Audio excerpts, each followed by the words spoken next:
Nikukaribishe tena mtazamaji wa Manyuzi TV kuendelea kupata habari za kiburudani kutokea hapa.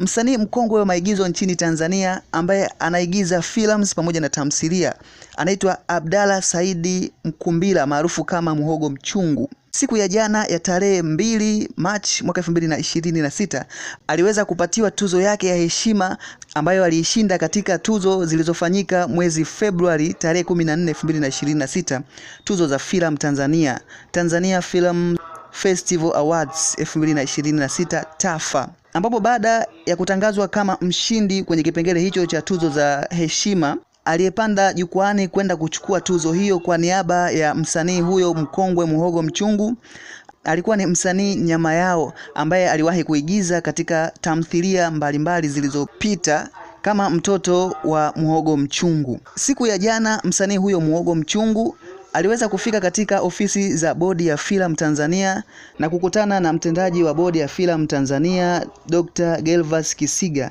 na kukabidhiwa tuzo yake hiyo na kufanya mazungumzo mawili matatu na mtendaji huyo wa Bodi ya Filamu kuhusiana na masuala ya filamu. Muhogo Mchungu anatajwa kama gwiji na mkongwe wa maigizo katika nchi ya Tanzania. Ni legend ambaye ameendelea kufanya vizuri kwenye vipindi vyote, katika kipindi cha nyuma pamoja na kipindi cha sasa cha Gen Z, kwenye upande wa maigizo ya films pamoja na maigizo ya tamthilia.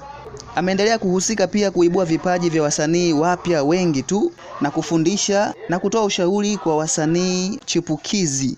Tuzo hiyo kwa msanii huyo Muhogo Mchungu inatafsiriwa kama ni ubora katika tasnia ya sanaa ambayo anaifanya Muhogo Mchungu na kukumbusha umuhimu wake katika safari yake ya uigizaji tangu anaanza mpaka sasa anapofikia kupewa tuzo na kutambuliwa kama ni heshima kuwa na msanii Muhogo Mchungu katika tasnia ya maigizo nchini Tanzania, kwani ameendelea kutoa maarifa kwa vijana wa Kitanzania. Bwana, hiyo ndo taarifa ambayo nimekupatia mtazamaji kuhusiana na msanii Muhogo Mchungu kupatiwa tuzo yake hapo jana.